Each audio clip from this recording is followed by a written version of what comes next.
17 नवंबर 2014 को तालिबान अफगानिस्तान के मगरबी सूबे फराक के डिस्ट्रिक्ट बलाबुलुक पर हमलावर हुए तो शहर के वस्त में सिक्योरिटी फोर्सेज और तालिबान में शदीद झड़प हुई। इसी लड़ाई के दौरान डिस्ट्रिक्ट पुलिस का एक नौजवान सफीउल्लाह भी अपने 10 साथियों समेत लड़ रहा था। दोस्तों, इस तमाम वाक़े में ड्रामाई मोड़ उस वक्त आया जब इसी डिस्ट्रिक्ट की रहशी रजा गुल नामी एक खातून जो सफीउल्लाह की वालिदा भी थी मैदान में कूद पड़ी।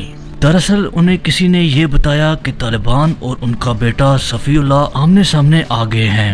दोस्तों, रजा गुल इस जंग में अकेली नहीं थी, बल्कि उनका शोहर, उनकी जवान बेटी और एक कमसिन बेटा भी रजा गुल के शाना बशाना थे।